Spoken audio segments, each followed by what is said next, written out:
Good afternoon. Here we are discuss about the topics of lesson plan in subject physical science. जिसको BEd और DElEd में physical science subject में है, मैं उसके लिए एक और तरीके से पहले भी बहुत सारे लेसन प्लान मैंने पोस्ट किया है। और ये जो है इसका फॉर्मेट जो है थोड़ा सा अलग है। कमेंट सेक्शन में आया था थोड़ा अलग फॉर्मेट से आप लेसन प्लान पोस्ट कीजिए। तो ये जो वाला लेसन प्लान है इसमें थोड़ा अलग तरीके से मैंने लेसन प्लान को जो तैयार किया है आप देख लीजिए और कमेंट सेक्शन में बताइए जी ये वाला जो फॉर्मेट है पहले से अच्छा है कि थोड़ा और सुधार लाना पड़ेगा। ठीक है, पहले ये जो आप देख रहे हैं एक A4 साइज पेपर में आपको करना पड़ेगा। तो पहले क्या करना होगा, पूरा पेज को आप एक आउटलाइन दे दीजिए, इस तरह से आउटलाइन दे दीजिए। और बाद में जो हेडर पॉइंट है उसको दो तरीके से डिवाइड कर लीजिए। जो लेफ्ट साइड वाला मेरा पोर्शन है उसमें मैं क्या क्या लिखता हूँ देख लीजिए। Name of school Ratanpur high school, class and section 6 and section A B, जो भी आपका सेक्शन होगा यहाँ पर आप राइट डाउन कर सकते हैं। नंबर ऑफ स्टूडेंट है 45, एवरेज एज है 12 प्लस, टाइम है 40 मिनट्स। ये वाला मेरा हो गया लेफ्ट पोर्शन वाला। और राइट पोर्शन में मैं अपनी सब्जेक्ट लिख रहा हूँ फिजिकल साइंस यूनिट। मैं यूनिट और सब यूनिट, ये सब यूनिट है, यूनिट और सब यूनिट कैसे लिखता है मैं उसका एक अलग तरीके से वीडियो बना चुका हूँ, आप देख लीजिए उधर प्लेलिस्ट में जाकर। यूनिट मेरा क्या है, the sun moon and the star. बहुत ही कॉमन यूनिट मैं इधर इसलिए लिया हूँ कि आप सभी को समझ में आए कि लेसन प्लान कैसे तैयार किया जाता है। तो मेरा सब यूनिट इधर है, तीनों में मैं इसको बांट चुका हूँ। पहला वाला है द सन, इसके लिए एक पीरियड, द मून इसके लिए एक पीरियड और द स्टार्स इसके लिए एक पीरियड। और टुडेज लेसन मेरा क्या है, टुडेज मेरा लेसन है द मून। इसके बाद में मेरे को क्या लिखना होगा, एक्सपेक्टेड लर्निंग आउटकम इसका क्या क्या है। मैं थोड़ा ये वाला जो है मैं बेसिक वाला ही लिखा हूँ इधर, आप स्पेसिफिक वाला कुछ लिख सकते हैं क्या कि नॉलेज अप्लाइंग, इसके बारे में भी आप लिख सकते हैं अलग अलग तरीके से। वो पहले वाला जो लेसन प्लान है मैं उसमें ये वाला पॉइंट कवर किया हूँ, ये थोड़ा सा फॉर्मेट अलग है इसलिए मैंने इस तरीके से तैयार किया है। तो एक्सपेक्टेड लर्निंग आउटकम्स क्या है, basic concept of moon, discuss incident with fears, difference between artificial satellite and man-made satellite and difference between planet and satellite। ये वाला जो है मेरा लर्निंग आउटकम है। टीचिंग पॉइंट मेरा इधर से क्या क्या टीचिंग पॉइंट होगा देख लीजिए। Definition of A satellite, what is artificial satellite, how it's rotates around the earth, a shape of moon. ये वाला मेरा टीचिंग पॉइंट है। ठीक है, टीचिंग एड्स मेरे को क्या क्या ज़रूरत होगा इसमें, जो कॉमन वाला है वो है चॉक, डस्टर, ब्लैक बोर्ड और पॉइंटर, और जो स्पेसिफिक मेरा है वो है चार्ट। ठीक है, बाद में जो है अलग पेज में आप देख लीजिए, वो सेम कंडीशन मेरा सेम ही होगा। A4 पेपर में मैं एक बहुत अच्छे से कवर दे रहा हूँ इधर। बाद में इधर क्या लिख रहा हूँ, मेथड ऑफ टीचिंग, क्या क्या कौन कौन मेथड मेरा यूज़ होगा इस टीचिंग में।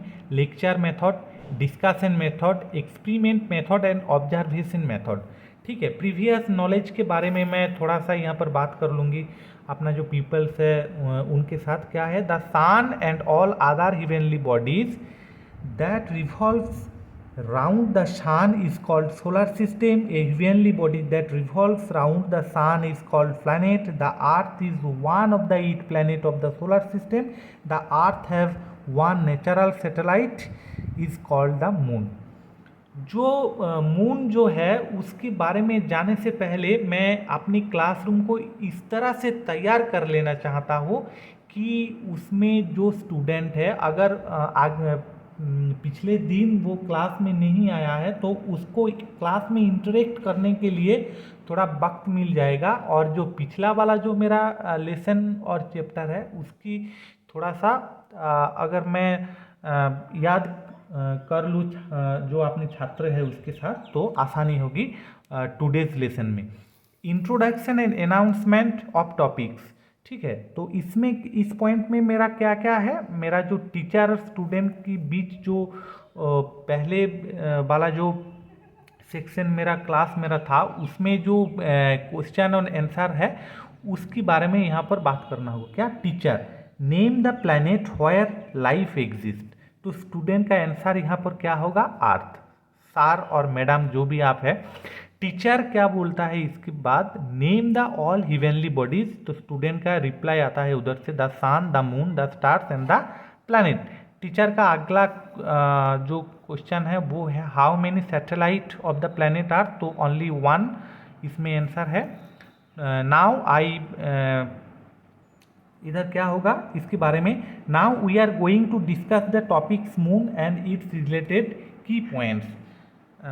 इसके बाद में देखिए, इसके बाद में जो मेरा थर्ड पेज है वो सेम फॉर्मेट होगा, उसमें A4 फॉर्मेट में आप वो सब वाला जो पेज है आप ये वाला हेडिंग जो है कर लीजिए। बाद में है ये मेन पार्ट है मेरा, प्रेजेंटेशन ऑफ टॉपिक्स। पॉइंट मैंने यहाँ पर रखा है, teaching point, people teacher activity, people activity और क्लास बोर्ड वर्क। तो इसमें ये जो टीचिंग पॉइंट वाला जो सेक्शन है मैं इसमें अलग से कुछ पॉइंट डाल दिया है।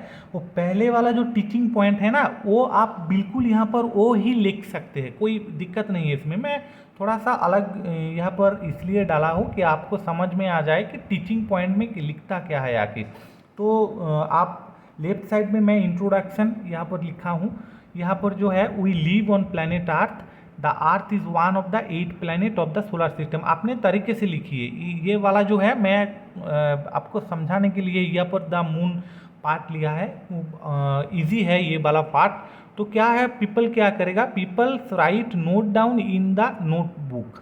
तो ये जो क्लास बोर्ड वर्क जो है, तो इसमें आपको प्रेजेंटेशन ऐसा करना होगा, ये जो है ये पूरा ब्लैक पेपर आपको यहाँ पर लगाना होगा, और उसके ऊपर जो है वाइट कलर पेन मिल जाता है मार्केट में, वो लाकर थोड़ा सा मार्कर तरीके का पेन होगा वो, उसमें आपको ये वाला लिखना है 8 प्लैनेट, ठीक है।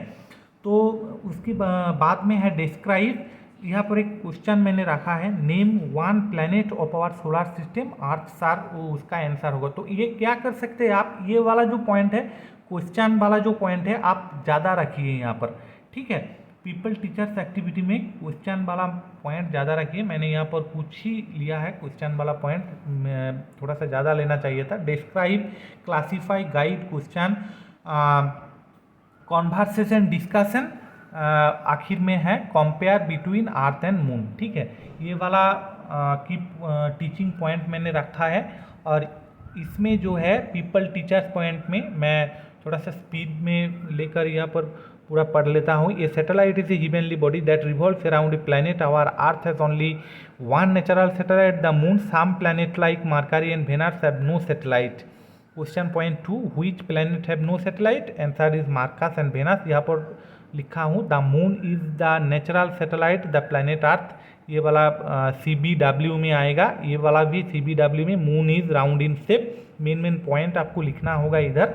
The moon is also round in shape, it is much smaller than the sun, its surface has only craters and mountains, craters are large holes, the moon is much closer to the earth as compared to the sun. In fact, it is the nearest neighbors of the earth. It does not have light of its own. It received and reflects light from sun. Question 3 क्या है इधर, moon has own light, no, it does not have light of its own. It receive and reflects light from sun. September 2009 यहाँ पर एक point मैंने लिखा है, कहाँ से आया वो पॉइंट देख लीजिए। It is the earth only natural satellite, there is no light on the moon, water was discovered on the moon in September 2009, Neil Armstrong was the first human to walk on the moon.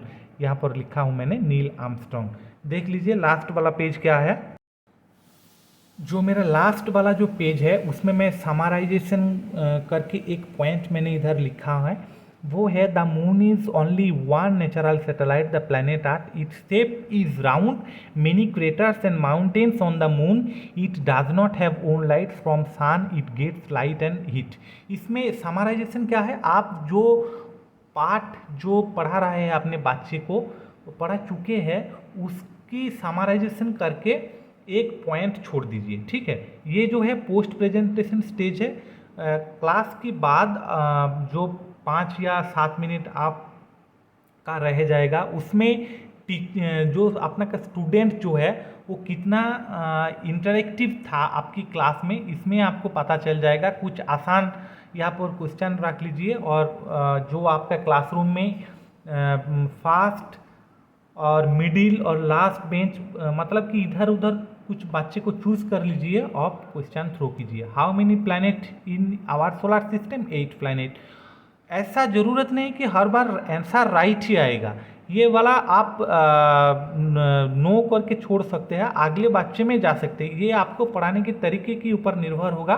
The moon is dash in shape, round in shape. The moon is called which type of satellite? It called natural satellite. और last वाला जो point मेरा है वो है homework. इसमें क्या रखा है मैंने, draw the simple picture of our solar system, name of the few things which is same shape like the moon, why is Neil Armstrong famous. तो ये जो होमवर्क वाला जो पॉइंट है, इसमें क्या करना होगा आपको, ऐसा क्वेश्चन यहाँ पर थ्रो कीजिए जो जिसके बारे में बच्चों को सोचना पड़ेगा। जो आपका जो लेसन है, जो आपका बुक है, उधर से डायरेक्ट उसका आंसर नहीं मिलेगा। तो क्या होगा, इसमें आसान होगा, और जो आपका पीपल्स और स्टूडेंट्स जो है उसका जो क्रिएटिविटी है वो बढ़ जाएगा। Thank you.